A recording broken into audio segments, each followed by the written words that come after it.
निवृत्तीवरा सोपान देवा मुक्ताबाई नमो त्रिभुवन पावनी आद्य त्रोय जननी देवाची धन्य धन्य कनाथा तुमचे पायी माझा माता नमो सद्गुरु तुकया ज्ञान दीपा नमो सद्गुरु सच्चिदानंद रूपा नमो सद्गुरु भक्त कल्याण मूर्ती नमो सद्गुरु भास्करा पूर्ण कीर्ती संपाद्य ज्ञान च विधाय भक्ति विलोकितो येन समाधिराज वैराग्यवंतं सुविचारयुक्तं नमामि जोगं शिरसा गुरुन्तं विश्वाभासं हृदयपटले गोचरं यस्य नित्यं ब्रह्मानन्दे सतत निरतस्तत्परो ज्ञानदाने विख्यातो यस्सुगमकथने ज्ञानदेवस्य वाक्यं शांतारामं परमसदयं सद्गुरुं तं भजेऽहम्। ओम नमो जय अद्य वेद प्रतिपाद्य जय जय ससंवेद्य आत्मरूपा देवा तुची गणेशु सकलार्थमती प्रकाशु म्हणे निवृत्तीदासो अवधारी जोजी श्री संतांची या माथा चरणावरी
प्रस्तुत कीर्तन शिवेकरता घेतलेला हा अभंग जगद्गुरु श्रीमंत श्री तुकोबारायांचा असून अभंग हिंदी भाषेतला आहे.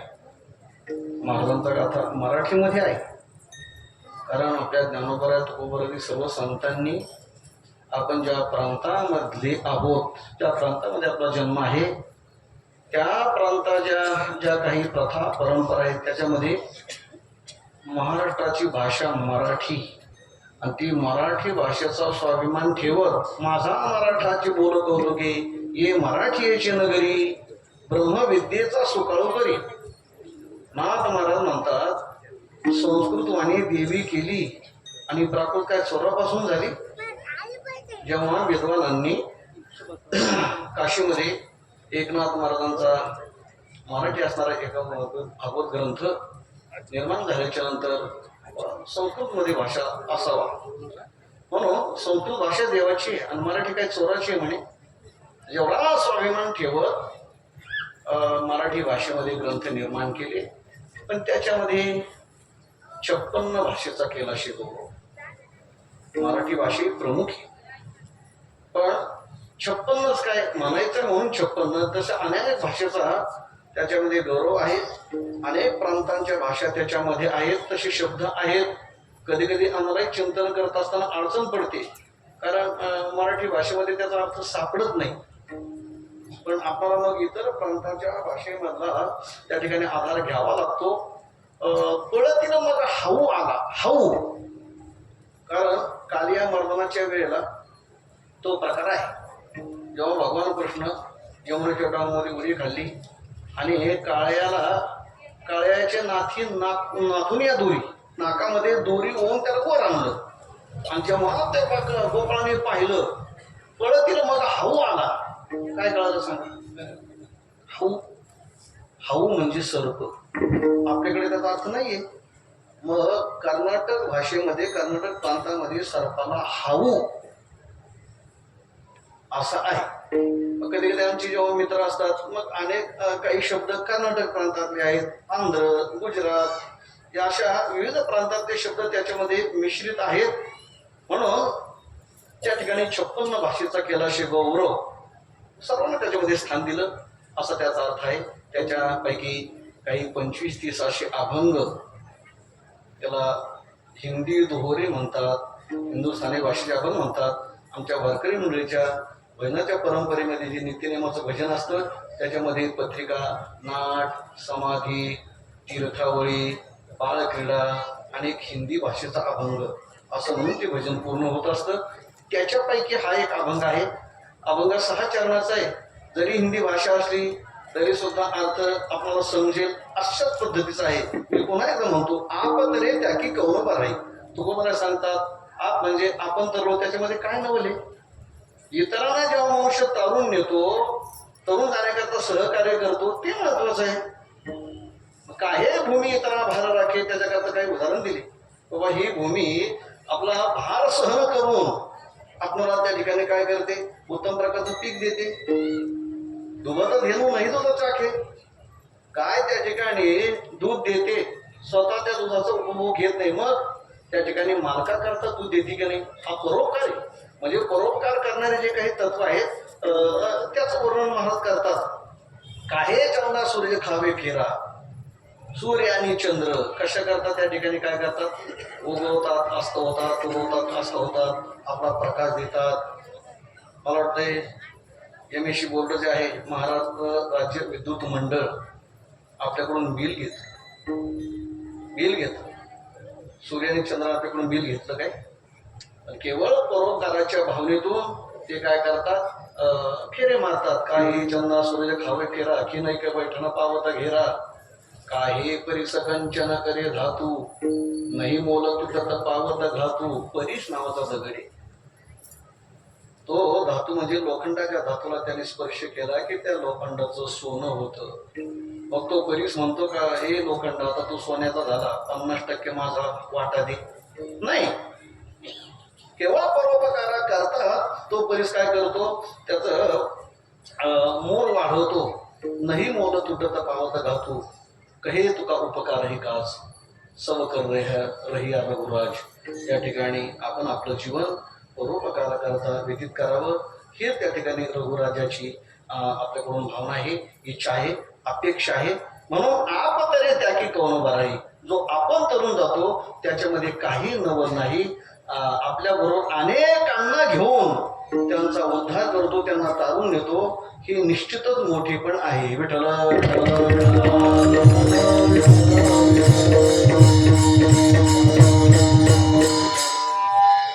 भगवान गणेशाच्या अधिष्ठानाने पुनीत अशी आपली आव्हानी भूमी, आपल्या वारकरी संप्रदायाचं उपास्य दैवत भगवान श्री पांडुरंग परमात्म्याचा हा प्रतिवर्षी होणारा अखंड हरिनाम सप्ताह आमच्या आदरणीय हरिभक्तीपरायण केशव महाराज गुजर, त्याप्रमाणे गवळी महाराज, निलेश महाराज आदी करून या थोर महापुरुषांच्या मार्गदर्शनाने हा उत्सव प्रतिवर्षी संपन्न होतो. त्याकरता आपण सर्व ग्रामस्थ मंडळी, माता भगिनी, तरुण बांधव, भजनी मंडळी, परिसरातील गुणीजन मंडळी सर्वांच्या सहकार्याने, सर्वांच्या उपस्थितीमध्ये बालगोपाळ अशी टाळकरी, आज विशेष करून या ठिकाणी जी सुश्रेकर मंडळी दिसतात, अशा सर्वांच्या उपस्थितीमध्ये सर्वांच्या सहकार्याने हा उत्सव प्रतिवर्षी होतो. याही वर्षी तो संपन्न होतो. माझ्या माहितीप्रमाणे 36वा वर्ष आहे.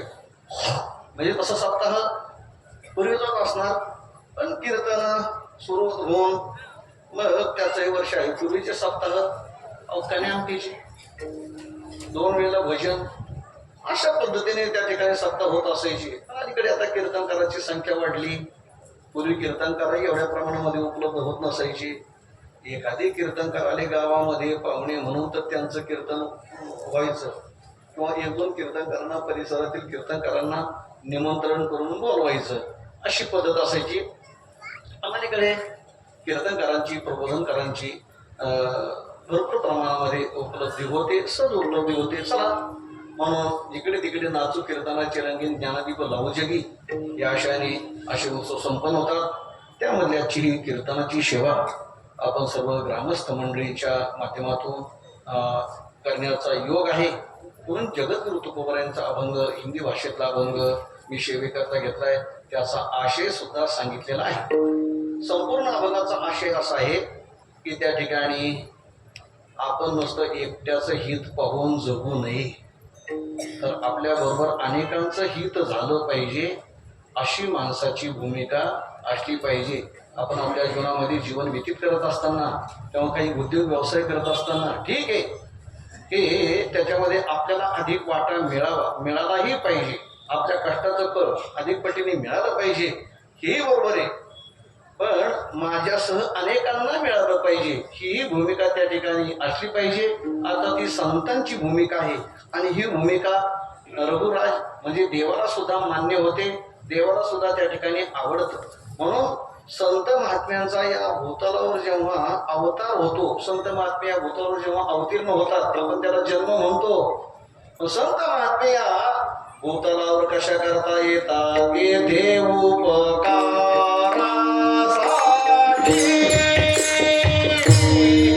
आले घरच्या वैकुंठी,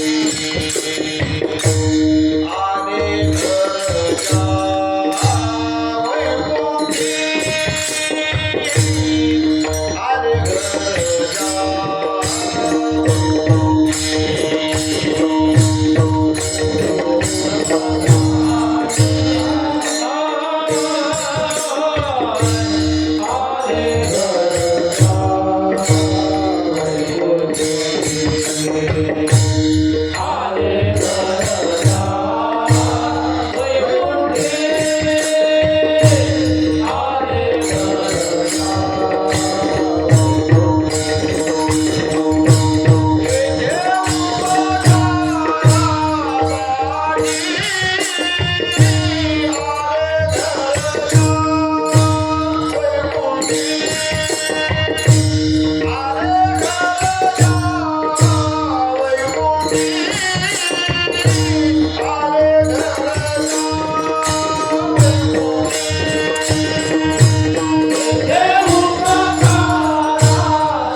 आमचं मूळचं राहण्याचं स्थान हे वैकुंठ आहे. काय आपण मेल्याच्या नंतर गौरवाने म्हटलं जातं वैकुंठवाशी. वैकुंठवाशी त्याचे अनेक अर्थ होतात. वैकुंठ भगवान विष्णू ज्या लोकांमध्ये राहतात त्याला वैकुंठ म्हणतात. जसं आपल्याला आव्हाने म्हणतो की नाही आपण, तसं वैकुंठ. किंवा भगवंताचे जे हजारो नाव आहेत त्याच्यामध्ये वैकुंठ एक नाव आहे. वैकुंठ एक नाव आहे. वैकुंठ स्थिती आहे. मला सांगतात की आम्ही वैकुंठवासी म्हणजे भगवत स्वरूपाच्या ठिकाणी स्थित असतो, त्या अवस्थेमध्ये आम्ही असतो. पण मग या भूतलावर पुन्हा अवतार घेण्याचं, जन्माला येण्याचं कारण काय? अवतार तुम्हा धराया कारण उद्धरावे जन जडजीव. जडजीवांचा उद्धार अर्थात जडजीवांच्या वर अज्ञानी जीवांच्या वर अज्ञानी लावावे सन्मार्गाशी. अर्थात या परोपकाराच्या भावनेतून आम्ही या भूतलावर अवतीर्ण होतो. उपकारासाठी केले हे उपाय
संसाराच्या डोहामध्ये बुडतात, गटांगळ्या खातात, बुडाले तयाचा मुळ ना मार्ग मरती मेली नेणो किती. मला सांगतात हे या संसाराच्या आडरामध्ये धावतात.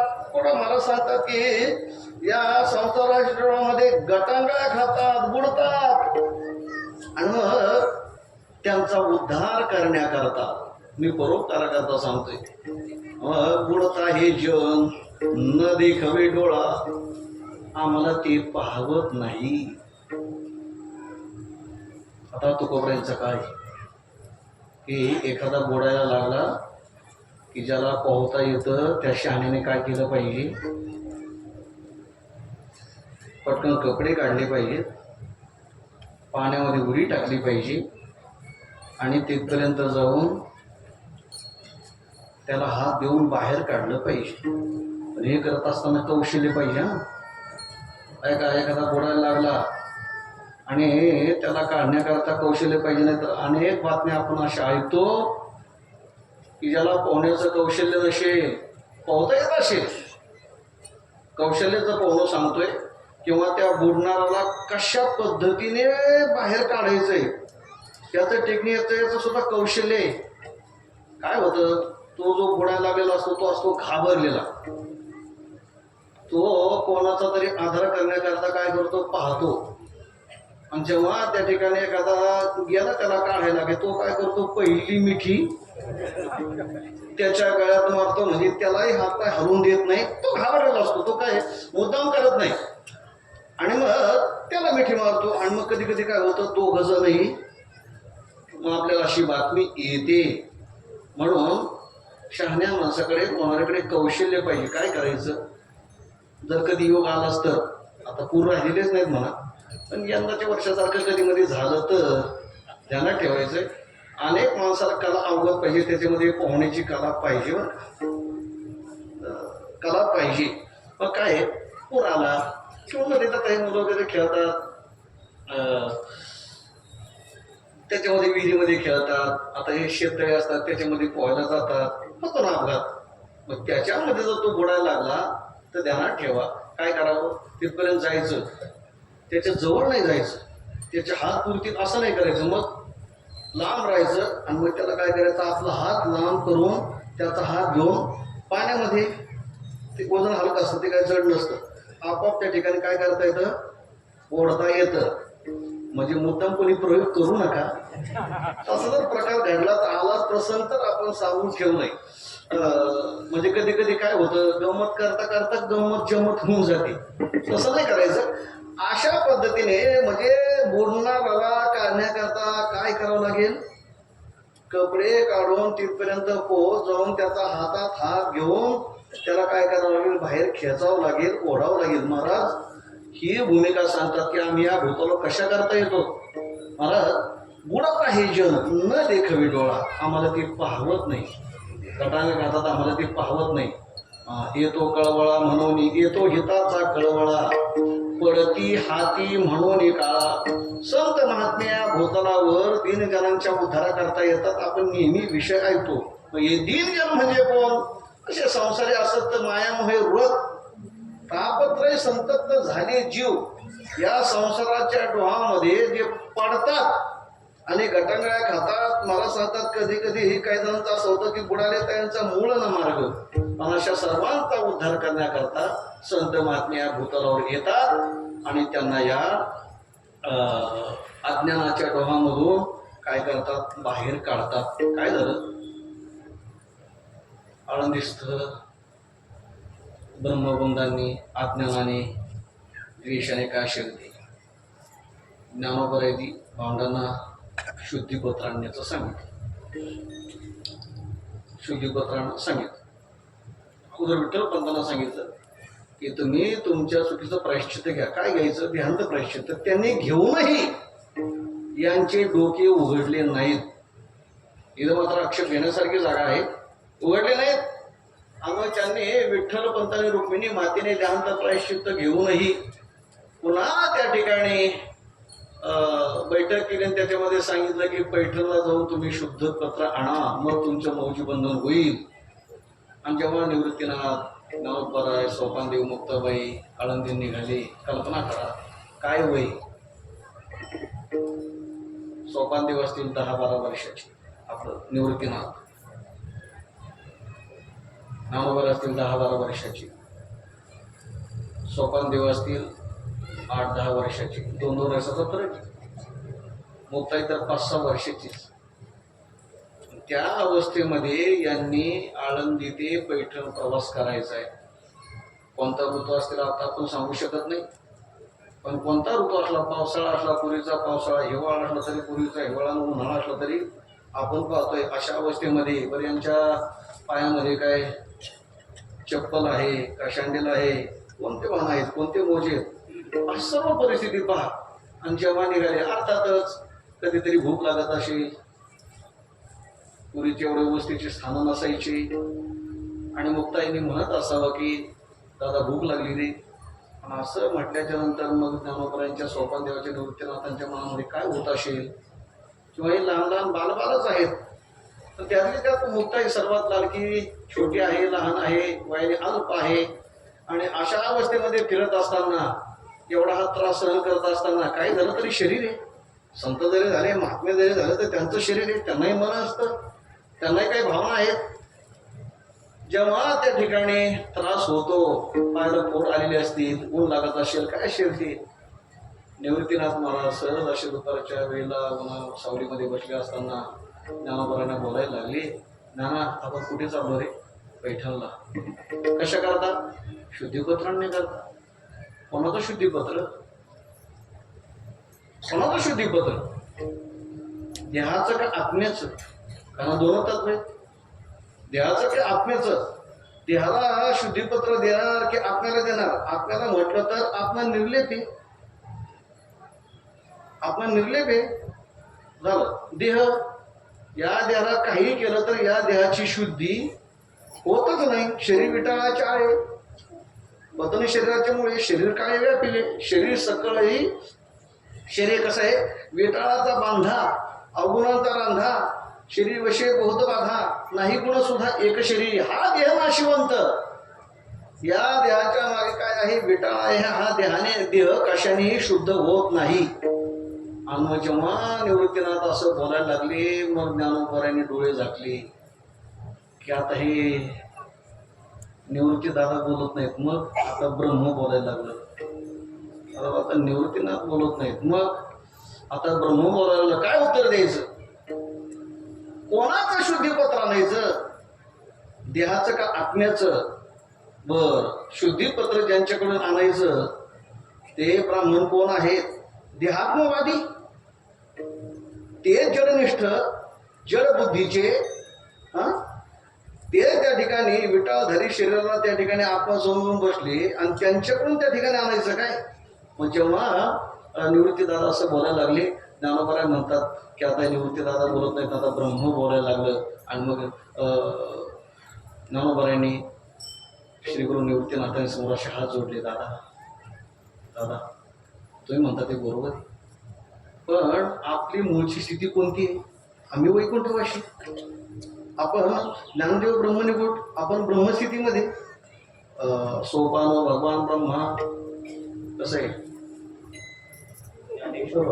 निवृत्तीर भगवान हरहा, ज्ञानदेव भगवान विष्णू, निवृत्तीर भगवान हरहा, सोपानो भगवान ब्रह्मा, आणि मुक्ताख्या ब्रह्मचित्कला. आपण ब्रह्म विष्णू आणि महेश, आणि मुक्ताई म्हणजे ब्रह्मचित्कला माया आहे. आणि मग त्या ठिकाणी आपण यांच्याकडून शुद्धीपत्र आणण्याकरता नाही, पण आपलं हे नाटक कशा करता आहे, आपण कशा करता चाललो. तर दादा आपण खरं तर ब्रह्मा विष्णू महेश तेच निवृत्ती ज्ञानदेव सोपान यांच्या रूपाने आपण अवतीर्ण झालो. कशा करता, तर या लोकांचा उद्धार करण्याकरता. आणि मग ज्ञानोबरांनी त्या ठिकाणी दादांना मोठ्या धाडसाने हे उदाहरण दिलं. खरं तर लहान्या माणसाने मोठ्या माणसाला शिकवत बसायच्या भानगडीत पडू नये, पण ज्ञानोबरांनी ते धाडस केलं. खरं तर ज्ञानोबराय जेव्हा गीतेवर भाष्य करतात, ब्रह्मसाम्राज्य दीपिका वर्णिली गीतेची टीका, गीतेवर भाष्य करतात, निवृत्तीनाथादी संतांच्या समोर त्या ठिकाणी बोलायचं, विवेचन करायचं एवढं सोपं नाही, एवढं सोपं नाही. खरं तर काय असतं, आता आपल्या खेड्यापाड्यामधलं कीर्तन आज पाहिलंय, बापरे बाप, बहुसंख्येने, म्हणजे एवढा मोठा मंडप सोडून मंडपाच्या बाहेरही अगदी मंदिरापर्यंत दुतर्फा लोक बसलेले, असं क्वचितच घडतं. किंवा एवढ्या बहुसंख्येने लोक असतात, नाहीतर बहुतेक मंडपाला जेवढे खांब असतात तेवढी लोक कीर्तनाला नसतात. पण आपल्या अवनेकरांचं कौतुक आहे, एवढ्या बहुसंख्येने त्या ठिकाणी लोक आहेत. आणि मग थोडे लोक असतात, थोडे लोक असल्यानंतर तेही आज पाहतात 7 ते 9 कीर्तन बरं, एक लोक जागे असतात. पूर्वी ते 9 ते 11ची कीर्तन निमित्त तो झोपलेलीच, जेवण आलेले, दिवसभर काम केलं, जेवण आले की मग काय व्हायचं, झोप, आळस, जांभळ्या ऐकू यायच्या, मग श्रोता दुष्टित तरी मित्र मान गेला रसो, अशी स्थिती व्हायची कीर्तन करायची. पण 7 ते 9 कीर्तन मला वाटतंय जगन्नाथ अण्णा पवार यांचे कीर्तन कोणी कोणी ऐकले त्यांना बरोबर पटेल. अण्णा म्हणायचे ही 9 ते 11 कीर्तनाची वेळ चुकीची आहे, 7 ते 9ची वेळ आळंदीमध्ये पूर्वीपासूनची आहे. चौथीमध्ये 6 ते 8, 7 ते 9 अशी पद्धती दिली. तेव्हा हे जेव्हा कीर्तन होतात 9 ते 11 म्हणजे झोपेचा भर, त्या अधिकृत झोपीची वेळ, शेतकऱ्यांच्या झोपीची वेळ 9 ते 11, पण काम ओरखले पाहिजे असे हेतूने 9 ते 11. आणि मग त्या ठिकाणी म्हणायचे खेड्यापाड्यामध्ये कीर्तन करत असताना सामान्य लोक एवढे काही बघू शकत नाहीत, एवढं काही श्रवण केलेले नाहीत, त्यांच्याकडे जरा गोष्टीकडे लक्ष असायचं. त्यांना जर तत्वज्ञान सांगितलं तर मग आळस येणार, कंटाळ येणार, मग त्यापेक्षा आपण सोपं सोपं सांगायचा प्रयत्न करायचा. मग अण्णा म्हणायचे खेड्यापाड्यामधलं कीर्तन करणं, आळंदी सारख्या क्षेत्रामध्ये कीर्तन करणं फरक आहे. काय ते म्हणाल मग श्रोते इथले तिथले कमी लेखतात, कमी लेखायचा विषय नाही. ते सांगितलं की तिथले कीर्तन आता गातात, ज्ञानेश्वरीचे पाठक असतात, वेदांताचे चाहते असतात, आजच्या पद्धतीने त्यांना संस्कृतचे ज्ञाते असतात, गायकीचे सर्व प्रकारचे त्या ठिकाणी ज्ञाते असतात. म्हणून कीर्तन करायला वक्त्याची ती जबाबदारी असते. खेड्यापाड्यामध्ये हा तसं काही नसतं. ते सांगायचे खेड्यापाड्यामध्ये काही दडपून देता येतं. कीर्तन करायला खेड्यापाड्यामध्ये बाबा वाक्यम प्रमाणच अधिक, बाबा ते सांगतील तेच खरं, तेवढंच बरोबर. ठीक आहे, श्रद्धा आहे आणि असावी, पण ऐका खेड्यापाड्यामध्ये त्या ठिकाणी बोलत असताना काय एवढं चिंतनच असावं असं काय त्या ठिकाणी भाग असत नाही. मी सांगतो मात्र आळंदीमध्ये, पैठणमध्ये, पंढरपूरमध्ये त्या ठिकाणी अनेक प्रकारचे बहुश्रोत श्रोते होते असतात, बहुतेक कीर्तन करत असतात. मग त्यांच्या समोर मात्र काही त्या ठिकाणी दडपून देता येत नाही, सांगता येत नाही. आमचे गुरुवर्य वैद्य बाबा म्हणायचे, जर त्या ठिकाणी महाराज सांगता सांगता सांगता सांगता अभंगाचं पद आहे त्याच्या बाहेर जर सांगायला लागला तर लगेच त्या ठिकाणी श्रोते म्हणतात, वा तिकडं कुठं निघाला मारायला. म्हणजे जे अभंगाचं पद आहे त्याच्यानुसार, जो अभंगाचा भाव आहे त्याच्यानुसार त्या ठिकाणी बोलायचं. मी सांगत होतो की ज्ञानोबा आहे जेव्हा निवृत्तीनाथादी संतांच्या समोर बोलतात, धाडशी ज्ञात्याच्या समोर बोलणं सोबत घेतलं धारवडी काट्याप्रमाणे माप असतं, रस्व दीर्घ सुद्धा चुकता कामा नये. मग ज्ञानोबा आहे जेव्हा बोलतात निवृत्तीनाथाच्या समोर, धाडशी मोठ्याचा त्या ठिकाणी आदर करावा लागतो. मग जेव्हा निवृत्तीनाथ बोलायला लागले की आपण कुठे चाललो पैठणला, कशा करता, शुद्धीपत्रांनी करता, कोणाचं शुद्धीपत्र, असे काही प्रश्न विचारले. आणि देणारे कोण, देणारे कोण, त्यांची पात्रता आहे का, त्यांची लायक आहे का, असं जेव्हा बोलतात. आणि मग ज्ञानोबा दादांना त्या ठिकाणी उदाहरण देऊन सांगतात, दादा आपण ब्रह्मा विष्णू महेश या ठिकाणी भूतालावर संतांच्या रूपाने अवतीर्ण झालो, आपण देह धारण करून आलो, कशा करता, लोकांचा उद्धार करण्याकरता. मग मला तुम्ही सांगा, पूर आला, एखादा त्या पुरामध्ये बुडायला लागला, मग कडेच्या माणसाने काय करायचं? एखादा समोर बुडायला लागलाय, तो हात वर करतोय, खाली वर जातोय, गटांगळ्या खातोय, धावा, त्याला बोलता येत नाही, असं करतोय. 3-4 वेळा ते खालीवर होतं ना, कोण कोण बुडालेले आठवतंय ना. आम्ही देवळा मंदिरला अनेक वेळा बुडवलो, म्हणजे जे काय अनेक आपत्ती येऊन गेल्या. तुम्हाला सांगतो, देवला आम्ही लहानपणापासून ती पुढे असा पायजामा असायचा, पायजामा काय करत माहिती का, दोन्ही कोण असं त्याची गाठ मारायची, त्याच्यामध्ये हवा भरायची आणि त्याच्यावर पुन्हा इकडून बांधायचं, त्याचा फुगा व्हायचा बरं का असा. ते पूर्वीचा पायजामा माझा छोटा असायचा, तर ते असं फुगा व्हायचं दोन, त्याच्यावर काय करायचं असं आणि पावायचं. एकदा ती गेली गाठ सुटून, तुम्ही आता हसताय, आमचं काय झालंय तिथून वाचलो म्हणून कीर्तन आहे. असं अनेक वेळा प्रसंग झाले, तिथं पोहता येत नव्हतं आणि मग ते काढलं. एकदा तर भंडारा डोंगराहून रस्ता, आमच्याला सायकलला ब्रेक नाही, दुसऱ्याच्या पुढं बसलेलो त्या दांडीवर, आणि जेव्हा ते सायकल तो असं मोघम होता. जेव्हा त्याने सायकल दामटली, भाग्य म्हणून तिथून वाटलंच नाही तर पुढं कडी लोटत होता. कसे प्रसंग सांगतो. मला असं त्या ठिकाणी बुडायला लागल्याच्या नंतर काय केलं पाहिजे, शहाण्या माणसाने कपडे काढून धावत जाऊन त्याला हात देऊन बाहेर काढायचं. दादा आता संसाराचा पूर आहे, याच्यामध्ये हे लोक काय करतात, बुडतायत, आपलं काम काय, तिथं जाऊन त्यांना हात देऊन काढलं पाहिजे की नाही. नाही तर मग खिशातला मोबाईल काढायचा आणि थांब मला शिल्पी काढू दे, तू कसा बुडतोस. ती एक गमत पा. सध्याचा मोबाईलचा अतिरेक असा झालाय की रस्त्यावर एखादा अपघात झाला, आम्ही पाहतोय प्रवासामध्ये अपघात झाल्याच्या नंतर शहाण्या माणसाचं काम काय, याला अपघात झाला तर पोलिसांना सुद्धा परवानगी दिलेली की पंचनामा न करता त्यांना गाडीमध्ये घाला, ॲम्ब्युलन्सला फोन करा, ताबडतोब त्यांना पुढचे उपचार मिळतील, अशी जबाबदारी खबरदारी प्रत्येकाने घ्यावी.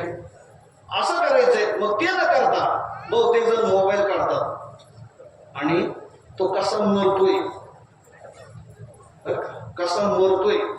त्याचा जीव कसा जातो असा फोटो काढून त्या ठिकाणी शिल्पी काढून त्या ठिकाणी आपण मोबाईलमध्ये त्याला कॅप्चर करण्याचा प्रयत्न करतात. जाऊ द्या, मला याच्यातून हा भाग सांगायचा आहे की ज्ञानोबाला सांगतात हे लोक बुडतायत, मग निवृत्तीला सांगतात अरे सोपं आहे.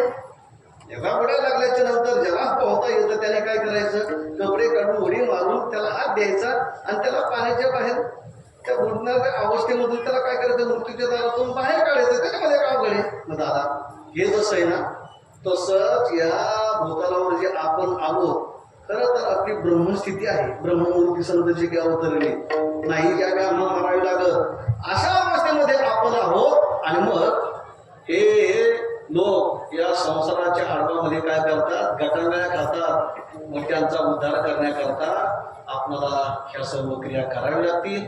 तुम्ही त्याला नाही म्हणू नका. अशा पद्धतीने निवृत्तीनाथांची ज्ञानोबाने अनेक वेळा समज घातलेली आहे, समजून सांगितलेलं आहे. आता या सर्व बोलण्याचा गोषवारा सारांश मला अभंगाच्या दृष्टीने त्या ठिकाणी बोलायचे की संत महात्मे या भूतलावर येतात कशा करता, तर अज्ञानी लावावे सन्मार्गाशी बुडत आहे जन न देखे डोळा येतो कळवळा म्हणून येतो हिताचा कळवळा कळती हाती म्हणून काळा. आणि म्हणून ते संत महात्मे स्वतःच आपल्या सर्वांना काय करतात, उपदेश करतात की बाबा आपण तरलो, आपण मोठे झालो, तुमच्या भाषेमध्ये सांगतो आपण श्रीमंत झालो, आपण श्रीमंत झालो, त्याच्यामध्ये मोठे पण नाही. आपल्या बरोबर अनेकांना घेऊन त्यांना सुद्धा काय करायचं, तारून नेणं, त्यांना सुद्धा आपल्या बरोबरीची श्रीमंती मोठी पण प्राप्त करून देणं, हे काय आहे, शहाण्या माणसाचं सज्जनाचं काम आहे. आपदरे त्यागी कोण बराई,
स्वार्थ म्हणजे स्वतः करतं जगणं, फक्त स्वतःचाच विचार करणं,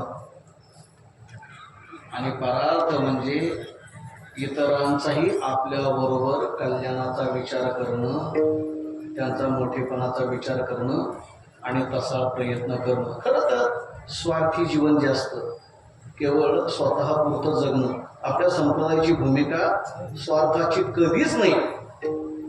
कोणताही प्रसंग काढा, काल्या प्रसंगामध्ये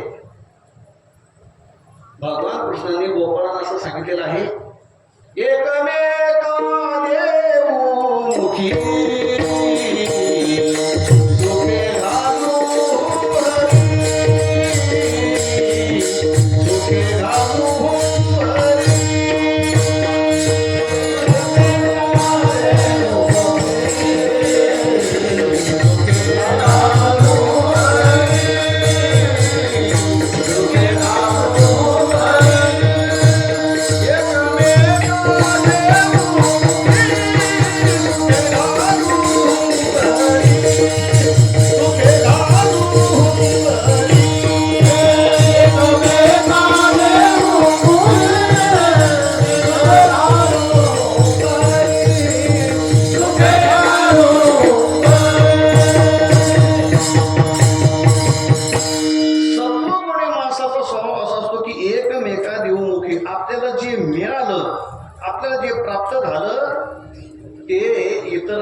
इतरांनाही प्राप्त झालं पाहिजे. कसे, आपली संस्कृती कशी, आपल्या संस्कृती श्रेष्ठ बनवा. आपल्याला प्रसाद मिळाल्याच्या नंतर आता काला होईल परवा किंवा शिरपत असते आपल्या हातात, आपण त्या ठिकाणी देवाची आरती करता गेलो की मग तिला प्रसाद वाटण्याची पद्धत असते. प्रसाद वाटला की आपली पद्धत आहे एकमेका देऊ. आपल्या हातात मिळालेला प्रसाद असतं किती हो, त्याला आया लगेच शेजाऱ्याला चार लोकांना तरी त्या ठिकाणी देऊन मग तो प्रसाद सेवन करण्याची पद्धत आहे, एकमेका देवमुखी. मी सांगत होतो की सत्वगुणी माणसं, ऐका, सत्वगुणी माणसं त्यांची भूमिका अशी असते की आपल्याला जे मिळालं ते सर्वांना मिळालं पाहिजे. आणि आपण पोट्यात जो असतो, जो स्वार्थी असतो, तो राक्षस वृत्तीचा, ते नेहमी काय करतात, आपलाच विचार करत असतात. आपल्याला मिळालं ना, माझं पोट भरलं ना, मग बाकीचा विचार करणे नाही. मी सांगत होतो की आता संतांची भूमिका, देवाची भूमिका आहे, भगवान कृष्णांची भूमिका आहे, प्रभू रामचंद्रांची भूमिका आहे की आपल्याला ते सर्व मिळालं पाहिजे. असे देव आणि दैत्य दोघांच्या मध्ये भांडणं लागली आणि बृहस्पतीपर्यंत ते भांडणं गेले. म्हणले जे आमच्या परीक्षेला उतरेल, जे आमच्या परीक्षेला उतरेल, परीक्षा घेणार आणि जो परीक्षेमध्ये पास होईल त्याला त्या ठिकाणी आम्ही श्रेष्ठ आमच्या जवळ घेणार. तिथे होतं की नाही, हा जवळ, मी जवळ, तो जवळ, त्याला जवळ घेतात, मला जवळ घेत नाहीत. आता आपण पाहतो कधी असं होतं की ते जवळ लागतात, आम्हाला दूर लोटतात. तुम्ही या ना बाबा, मला काय मचाव नाही. संप्रदायिक पद्धती की यारे यारे लहान थोर यादी भलती नारी न सर्वांनी या. संतांनी हाक मारले, यारे नाचो अवघे जन, भागा आनंदे करून. तरी यारे गडे हो धरू घाई, ताणताही ने नका, सर्वांनी या. लोक हाक मारल्याच्या नंतर, या म्हटल्याच्या नंतर येत नाही आणि मग लांबून उभं राहायचं. आम्ही गावोगावी जातो. गेल्याच्या नंतर काही काय असे पुण्य माणसं असतात, कुणी आलं की जवळ यायचं नाही. मग बाकी झाले जवळ दर्शन वगैरे केलं, बोलले की तेच ते तर सारखे जवळ असते. कधी कधी माणसं करतात, आम्ही तुम्हाला जवळ येऊ नका म्हटलं, काय बोलणं लावू नका, आमच्या जवळ तुम्ही यायचं नाही. जो जवळ येईल त्याला त्या ठिकाणी काय करणार, आम्ही बोलणार नाही, बोललो तर मग त्या ठिकाणी दोष. हा असा भाग असतो. तसं मग ते दैत्य त्याला सारखे देवच लागतात, सारखे देवच. अरे बाबा, देव हे प्रगल्भ विचाराचे. देवाची भूमिका कशी आहे, सर्व सामावून घेण्याची आहे, एकमेकाला देण्याची आहे. ते सत्वगुणी आहेत. सत्वगुणी माणसं त्या ठिकाणी, सत्वगुणी माणसाला कोणी जवळ करतं बाबा, चांगल्या गुणाच्या माणसाला कोणी जवळ करतं. दुर्गुणी असेल तर त्याचं दर्शन टाळतं. मग सत्वगुणी माणसाला कधी जवळ घेतलं जातं. आम्ही का मोठे, तुम्ही तुमची परीक्षा घेतो आणि मग कोण मोठी आपण ठरतो. व देव आणि दैत्य, एका हॉलमध्ये त्यांची पंगत बसवली, एका हॉलमध्ये यांची पंगत बसवली आणि असं पंचपक्वान्नाचा त्या ठिकाणी भेद केला. पात्र वाटली. काय केलं, त्यांच्या हाताला अशा कामटे बांधले, प्लास्टर केलं असं पेजपर्यंत. म्हणजे हात प्लास्टर केला की आता असं वाटत नाही ना असं.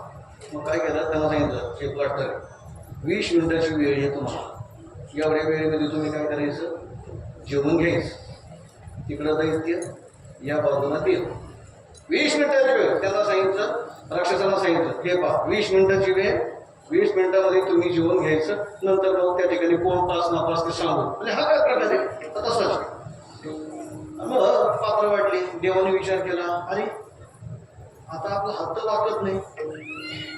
मग काय केलं पाहिजे, ते सत्वगुणी माणसं युक्तिवानच असतात. कधी तुम्ही पहा, जे सत्वगुणी माणसं त्यांना बरोबर एखादं संकट आलं तर त्या संकटातून कसं सुटायचं, बरोबर युक्ती, त्यांच्याकडे सत्वगुणी बुद्धी असते. मग त्यांना ती युक्ती बरोबर मिळते. रजगुणी तमगुणी माणसाला आणखी त्या संकटामध्ये तो फसून बसतो. असं होतं छत्रपती शिवाजी महाराज नाही का, महाराजांनी आपल्या जीवनामध्ये शक्तीपेक्षा युक्ती श्रेष्ठ. सत्वगुणी माणसाकडे युक्ती ह्या आधिक्याने असते. देव म्हटले की पहा 20 मिनिटाचा वेळ. त्याने काय सांगितलंय, हात वाकवायचा नाही. आपल्याला प्लास्टर केलेलं आहे, मग काय नुसतं अन्नाकडे हात बसायचं का. त्याने सांगितलं हे आपण 2 ओळी करू, 2 पंक्ती करू. तिकडच्या ओळीला सांगितलं तुम्ही अलीकडे या, इकडच्या ओळीला सांगितलं तुम्ही पुढे या, आणि ते पात्र मध्ये घेतली आणि असं केलं. हात वाकवायचा नाही ना. मग आमच्या पात्रातलं आम्ही घास तुमच्या तोंडात घालतो, तुम्ही काय करा, तुमच्या पात्रातला घास आमच्या तोंडात घाला. हात वाकवायचं कारण नाही.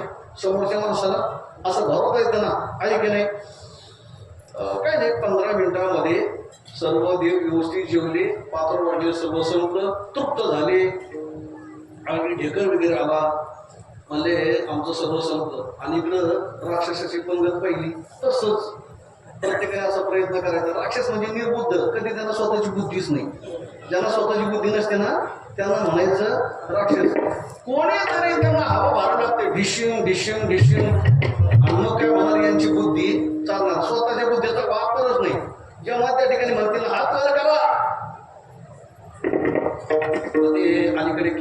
कीर्तनामध्ये किंवा आता सभेमध्ये प्रकार असतो, कीर्तनामध्ये टाळी वाजवायचा प्रकार निघाला, ते चुकीचं आहे. ती काय पद्धत नाहीये आणि नसली पाहिजे.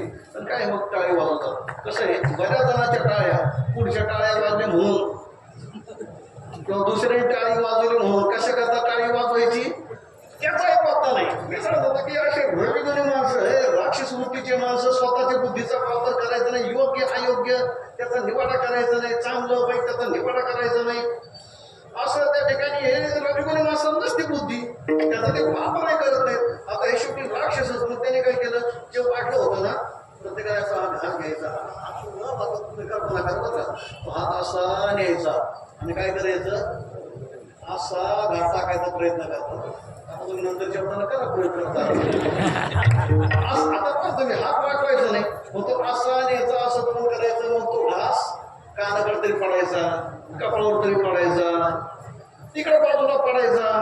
आता एवढी पद्धतीने एवढं ते कवायत करताना 20 मिनिटाचा वेळ झाला, बेल वाजली, संपलं. 4-5 घासही झाले नाहीत आणि एकूण तिकून झाले तर ते कुठं कानावर पडले, कुठं कानावर पडले, एकही तोंडामध्ये पाडला नाही. फार तर बोलायचं इकडे पडला पण पडला इथं करायला लागले. आता याच्यातून हे सांगायचंय, मग त्या ठिकाणी आली, इकडे बेल वाजली, चला 20 मिनिटं झाली, संपलं. राक्षसाच्या पंक्तीत सर्व पदार्थ तसेच, सर्व पदार्थ तसे राहिले, तेही उपवाशी राहिले. आणि देवाच्या पंक्तीमधले सत्वगुणी अशा कारणाने सर्व पदार्थ संपले. का संपले? सहकार्याची भूमिका, सहकार्याची भूमिका जी आपल्याला मिळाले ती इतरांना मिळालं पाहिजे, इतरही तृप्त झाला पाहिजे. ऐका, जेव्हा आपली अशी भूमिका असेल ना, मला जे मिळालंय, आपली म्हण आहे कोणती, 1 तीळ 7 जणांनी वाटून खाल्ला, त्यात येत आहे. डॉक्टरांच्या करता म्हटलं जातं की 1 तीळ, आता हे शेतकरी 1 तीळ, सर्वजण त्याला काय करतात, वाटून खातात. वकील, पोलीस, हे असे 7 जण पहा तुम्ही, सरकार 1 तीळ काय करतात, सर्व शेतकऱ्याच्या त्या ठिकाणी वाटेवर येतं. सत्य कोणाच्या वाटेवर येत, शेतकऱ्याच्या. 70 कोण वर्गणी देतो, शेतकरी जो आहे, जो सोसायटीचं ज्याचं धन आहे, ज्याची संपत्ती आहे, तोच पैसा येतो. माझं म्हणणं तोच पाहिजे, ऐका, तोच पैसा पाहिजे.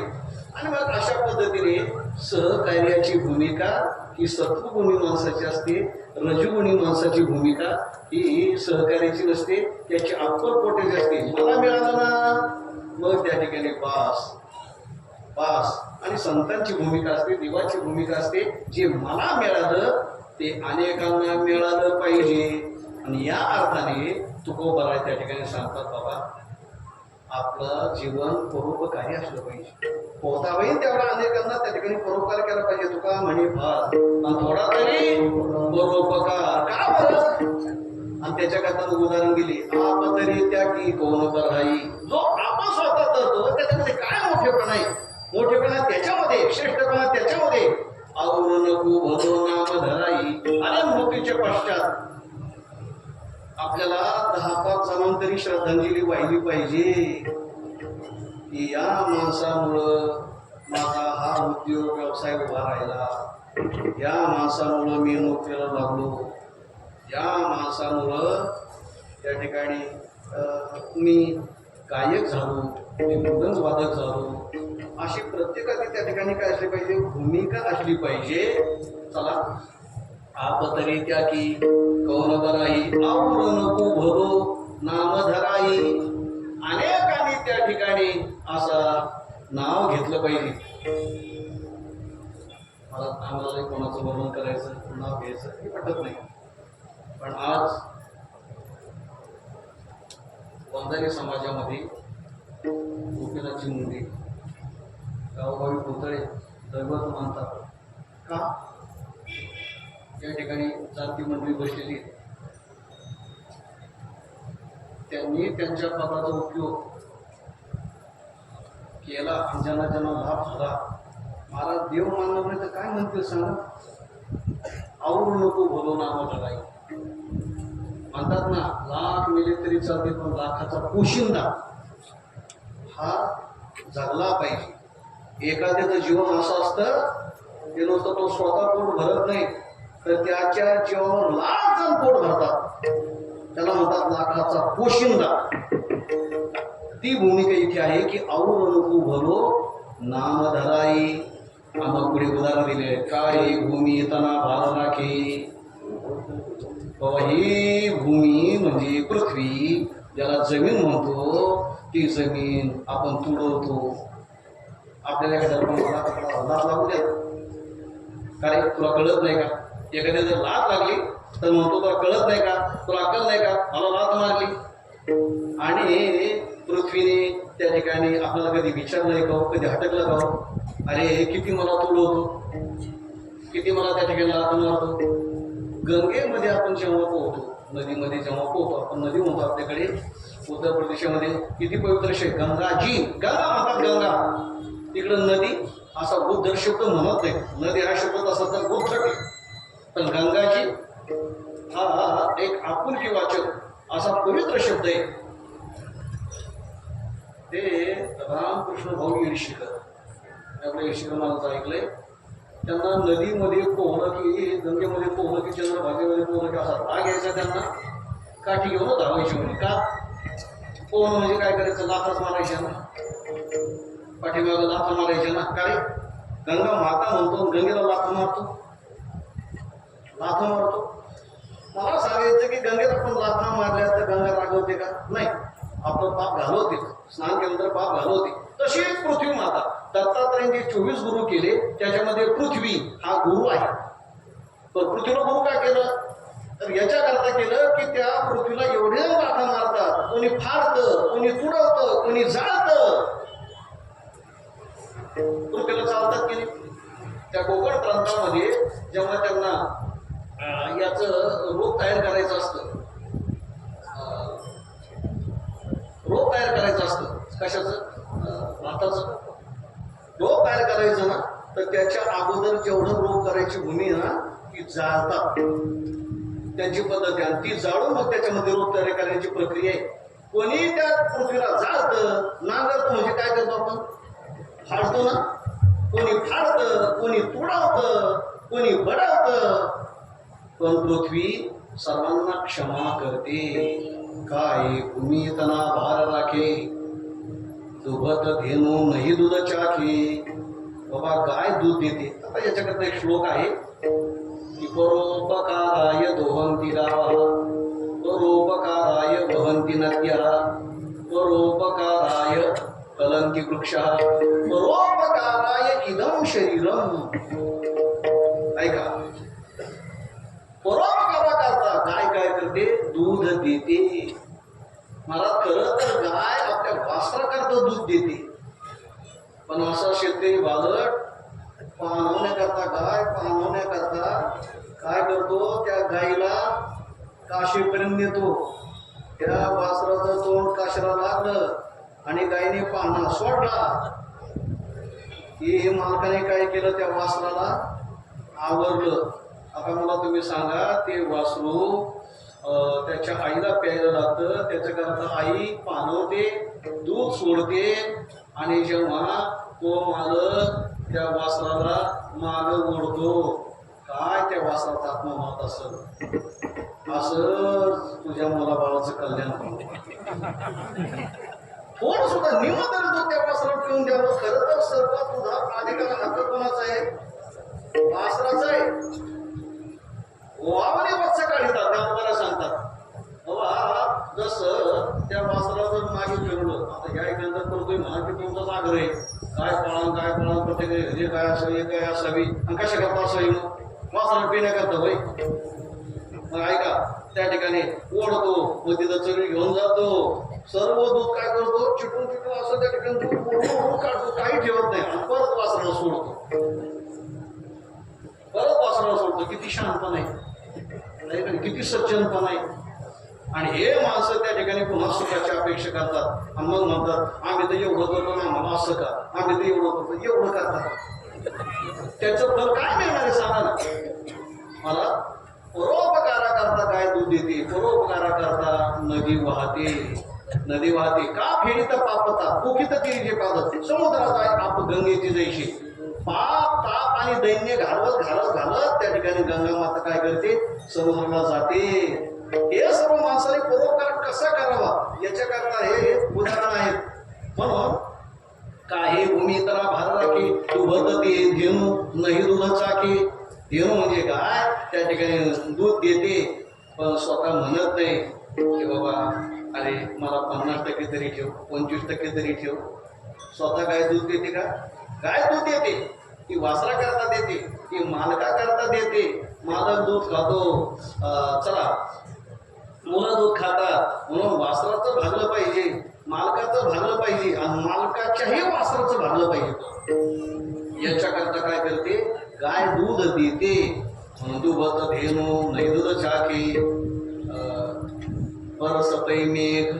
फलतही बिरखा कोण काम आपणी उन्नो गिरखा चमत्कार बरोबर आहे ना बरसतही मेघ मेघ बरसतात म्हणजे पाऊस येतो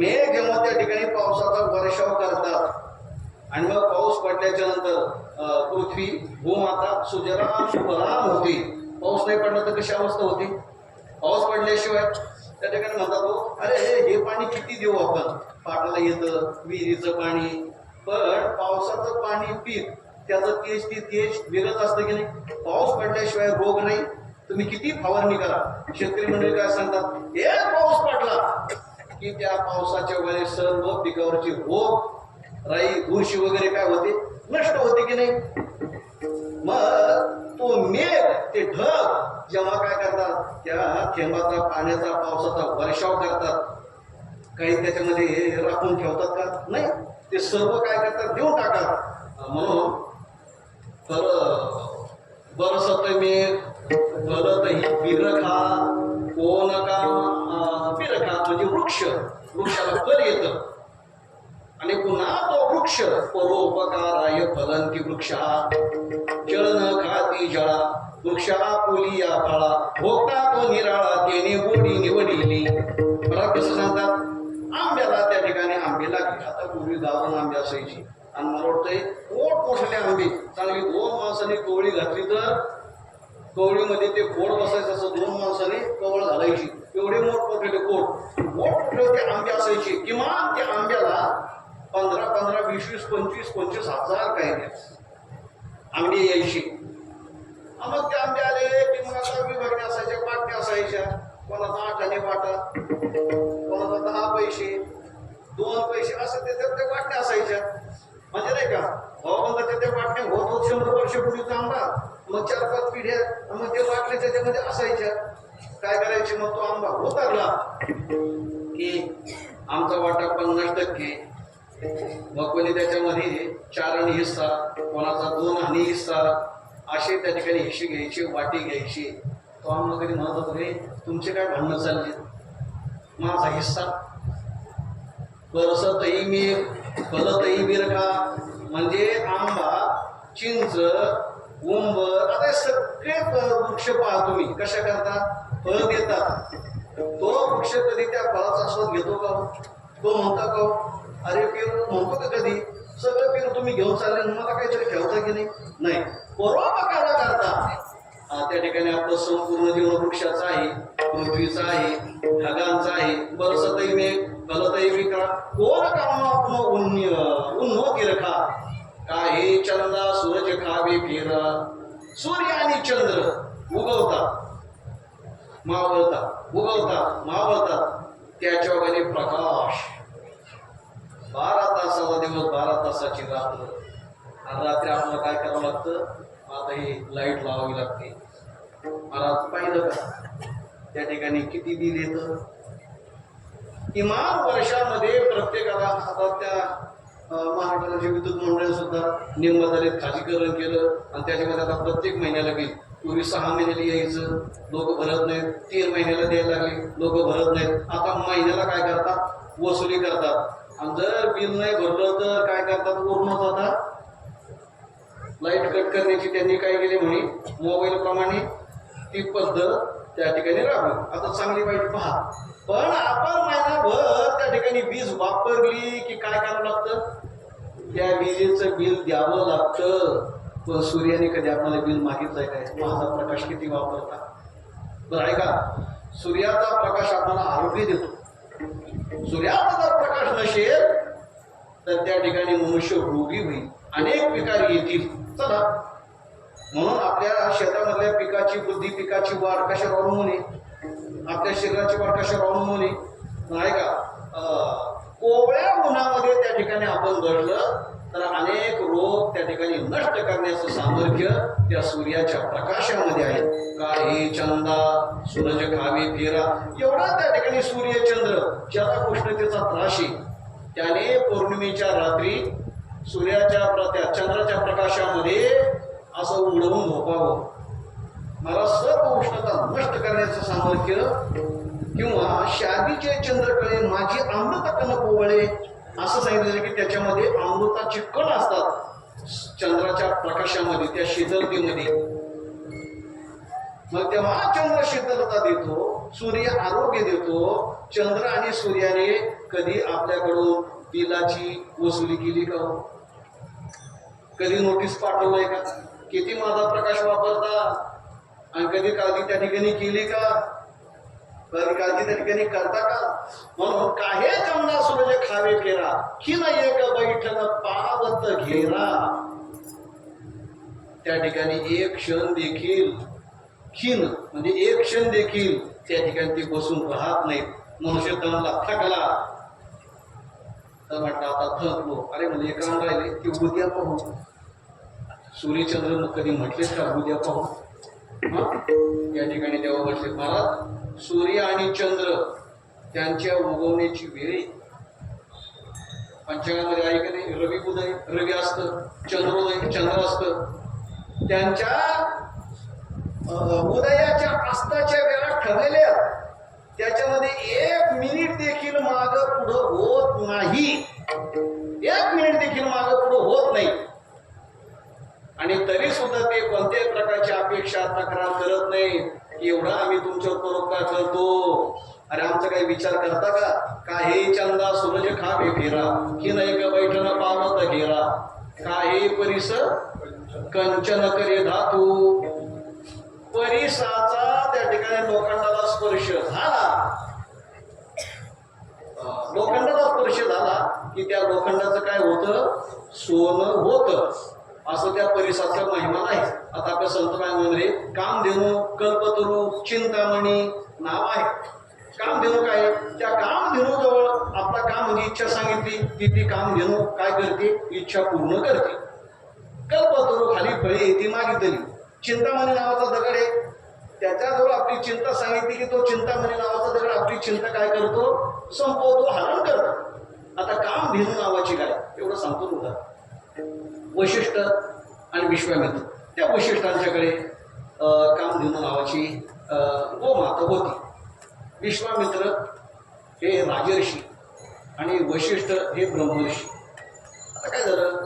विश्वामित्र आपल्या सर्व सैन्यासह कुठंतरी प्रवास करत होते आणि नेमकी त्या ठिकाणी त्या वनामध्ये, अरण्यामध्ये, जंगलामध्ये वशिष्ठ मुनींचा आश्रम. चला आता जवळून चाललो तर त्या ठिकाणी ऋषी मुनींना त्यांचं दर्शन करून त्यांना भेटू या हेतूने गेले भेटण्याकरता. सैनिकांना उभा केलं, गेले. या या या या या अशा 11 वाजता 12 वाजेची वेळ आणि आता जेवणाची वेळ आहे. आली तर जेवणच जा. महाराज मी एकटा कसं जेवणार? मग माझ्याकडून 5,000 सैनिक किमान, सर्वांची व्यवस्था करू. सर्वांची व्यवस्था करू. काय अखंड नाम सत्ता चाललं काय? पंगत आहे काय? सर्वांची व्यवस्था कशी करू? तुम्हाला काय करायचंय? जेवणाची वेळ आहे, जेवण तर झालेलं नाही ना? नाही. मग 5,000 सैनिकांची व्यवस्था करू. आपण कशी करणार? तुम्हाला काय करायचंय? 10 मिनिटांमध्ये सर्व व्यवस्था होईल. सैनिकांना थांबवा. आता काय करावं? सैनिक थांबवा. बरं इथं बना दे, तिथं काय गाव नाही बाबा. लगेच त्या ठिकाणी आपण शिकेलं, सांगितलं लोकांना भाकरी करून द्या, आमटी करू, भाजी करू, पिठलं करू, गडबडीत काहीतरी करून जेवू घालू. बरं सैनिक 5,000 आहेत, 1-2 नाही. आता ते विश्वामित्राला काय कोड उलगडेला काय करावं? पण नाही म्हणायची सोय नाही. सैनिकाला सांगितलं बाबा थांबा. तुळशी महाराजांनी आपल्याला भोजन करून जाण्याचा आग्रह केलेला आहे. त्या ठिकाणी सर्वजण थांबले आणि 10 मिनिटांमध्ये निरोप आला. मला सांगा सेवकांना, चौधरांना सांगा वेळ झाली, सर्वांना जेवायला बोलवा. लगेच हाक मारली, सगळेजण आले जेवायला. कुठे बसायचे? असं शामियाना. 5000 लोक त्या ठिकाणी बसतील, असं डायनिंग टेबल. काम घेऊन देणारे मी कमी कशा सांगू. असं डायनिंग टेबल, त्याच्यामध्ये लगेच असे वर चांदीचे ताट, त्याच्यामध्ये चांदीच्या वाट्या, चांदीचा तांब्या, चांदीचा प्याला, आणि ते असे ताट, त्याच्यामध्ये मग आता चांदीचा ताट, चांदीच्या वाट्या म्हणून त्याचं काय कढी, भात, लापशिका. पंचपक्वान्नाचा बेत, श्री बालाजीचा बेत, श्री म्हणजे श्रीखंड, ला म्हणजे लाडू, बा म्हणजे बासुंदी, आणि अशा पद्धतीने श्री बालाजीचा बेत. मला 5000 सैनिक बसली. कुंडलिक, हरिविठ्ठल, श्री ज्ञानदेव तुकाराम एवढ्या लोकांना एका वेळेस त्या ठिकाणी वाढून टाकलं. विश्वामित्राचं डोकं गरगत झालं, त्याबद्दल काही ठरलेलं नाही, निरोप नाही, बातमी नाही, बरी लोकांची वस्ती दिसत नाही.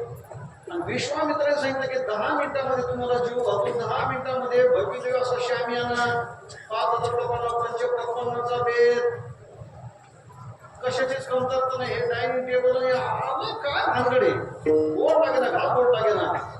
स्वतः त्या ठिकाणी खायला लागले. तर त्याने आपण जेवायला लागलो वड्याला. आपले वडील आपण प्रवास करतो, ठीक आहे, त्या वड्याला कोणीतरी जाऊन पाहिलं ना, म्हणले महाराज वडे त्यांना हे नाही, हरभरे नाहीत, मग वडे जिलेबी खातात. मग तर आणखी चक्कर आली की काय भानगडे, गोड लागलं नाही. काय हे श्रीमंत लोकांना एखाद्या गरीबाने जर चांगलं लग्न केलं ना, तर लगेच श्रीमंत त्याला विचारतात, पैसे नाही, पैसे नाही, पैसे नाही म्हणतात, कुठून आली, म्हणजे त्यांनी दरोडा घालून. मोठ्या लोकांना, श्रीमंत लोकांना एखाद्या गरीबाने जर चांगलं कार्य केलं, चांगलं केलं, तर कुठून पैसे आणते, कुठून पैसे आणते, कुठून पैसे आणते, कसं काय झालं, कसं काय झालं. त्या विश्वामित्रांना बरं वाटे ना, झालं जेवण झालं. महाराज विश्वामित्र आले, वशिष्ठ आले, बाबा पोट भरून झालं ना, यथेच्छ झालं, पोट भरून इतकं पोट भरून झालं. इथून जर असं हात घातला पुढं असं जिलेबीची गाडा लागेल नव्हती. बटाटा असा टोमॅटोला बसला पाहिजे, म्हणजे जरी खाणं आपलं तर येऊ नये. येतपर्यंत भरपूर झालं, आगाला गळ्यापर्यंत आलं, भरपूर झालं, कोणाच कमी नाही झालं. हो, सगळे गडे बिडे सगळं भरपूर झालं. पण त्या ठिकाणी विश्वामित्र म्हणतात, महाराज आपलं काय म्हणतात ठरलेलं नाही, पण हे झालं कसं, 10 मिनिटांमध्ये कसं झालं. एवढं त्या ठिकाणी आम्ही राजे 4 पाहुणे आले तर फटफजिती होते, तुम्ही एवढ्या लोकांचं कसं करताय. तुमचं झालं नाही बघू, काही कमी नाही झालं ना, नाही झालं कसं, नाही सांगा. राजहट्ट त्याला म्हणतात. ऐका, 3 हट्ट, राजहट्ट, श्रीहट्ट आणि बालहट्ट. बालहट्ट म्हणजे मुलाने जर हट्ट धरला तर बापाने तो हट्ट पुरवावाच लागतो. नाही म्हणायची सोय नाही. म्हणजे गोपने कथा सांगत असतात, काय नाही, आता जत्रा भरली आणि त्याच्यामध्ये मुलगा बाप बरोबर गेला, श्रीमंत बापा बरोबर गेला, बापाला म्हणा बाबा मला लग्न आहे, चल बाबा लग्न आली कडे, नाही ना, मग साखरेच्या पदार्थ मुतायचं म्हणून. आता बाप श्रीमंत होता, दुकानदाराकडे गेला, म्हणले दुकानदार साखरेचं पोत बरं, साखर काय सगळं पंगत घालायची काय, पंगत नाही घालायची, तुझ्या पोतीची किंमत सांग. 5000 रुपये. 5000 रुपये करता मोठा पाट्यात मोजून दिल्या. म्हणजे साखर पोत कुठं पाठवायचंय, कुठं नाही पाठवायचं. मग माझ्या पोराला हातात झाला त्याने, आता श्रीमंत बाळाच्या मुलाचा लाड त्या ठिकाणी पोरं अशा अनेक बाळ वाटते. एखादा पहिलवान कुस्ती करण्याकरता निघालाय, महाराष्ट्र केसरी त्याला म्हणतात. 110 किलो वजन, 110 किलो पहिलवानाबरोबर त्या ठिकाणी कुस्ती खेळणार, त्याला चितपट करणार. पत्नीने ओवाळलं, त्याला शुभेच्छा दिल्या, तो निघाला तर लहान मुलाने पाहिलं. 1.5-2 वर्षाचं मुलगा होतं. जेव्हा आलं आणि त्या ठिकाणी बापाच्या पायाला अशी त्याने मिठी मारली, आणि मिठी मारली. आता काय झालं, हा तिथंच थांबला. बाल हट्ट सांगतो तिथंच थांबला आणि बायकोला सांगायला लागला नाव घेऊन, अगं सुनंदा याला काय कर धर, याला घे याला घे याला घे. त्याने कोणाला घे? 2 वर्षाच्या मुलाचं नाव. त्याने पायाला मिठी मारली. ती म्हणली बाई तुम्ही कुठं चालली? कुस्ती करायला. मला बरोबर 110 किलोचा पैलवान तिकडं चालले. तिथं 1.5-2 वर्षाचं मुलगा ज्याचं वजन 5-6 किलो आहे ते तुम्हाला ऐकत नाही आणि 110 किलोचा पैलवान तुम्ही कधी त्या ठिकाणी चितपट करणार, कधी पाडणार? तुम्हाला बाई हा बाल हट्टय, बाल हट्टय. अरे खरं तर 1 लाख दुसरी जर कधी अशी हिसडी तर ते 10 फूट जाऊन पडत. आणि बाल हट्टा पुढे पदरी घाली पिळा बाप निर्मळासाठी बाळा. मी सांगत होतो श्री हट्ट, बाल हट्ट, तसा राज हट्ट, विश्वामित्राने हट्ट झाला की नाही. हे झालं कसं मला सांग.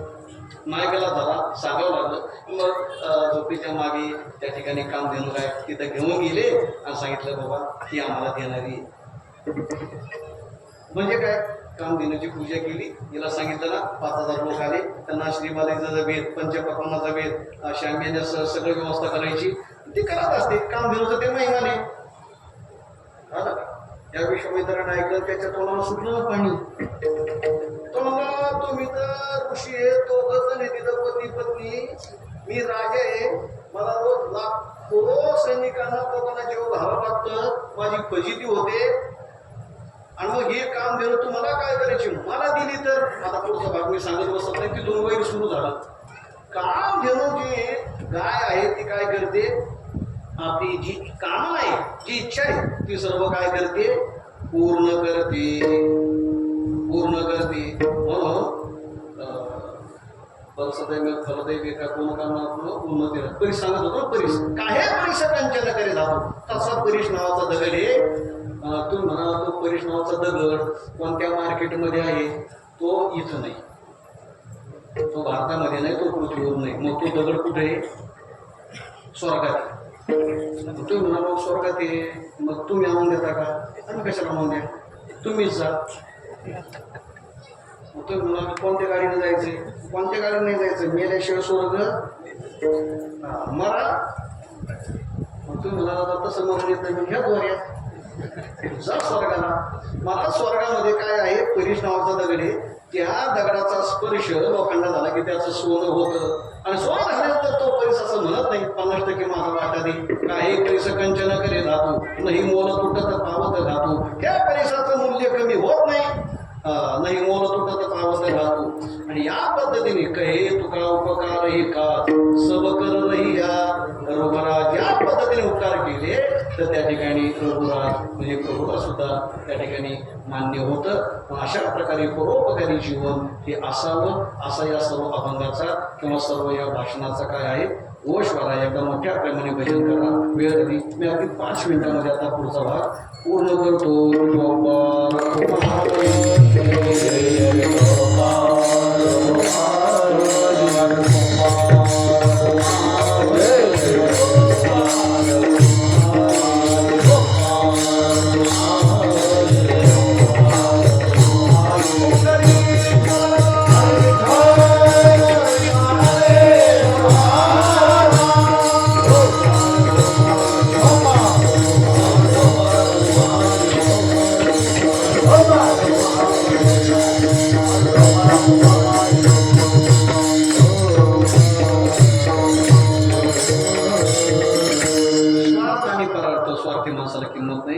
व्यवहारामध्ये आपला सोयरा असतो, आवडीचा सोयरा आहे.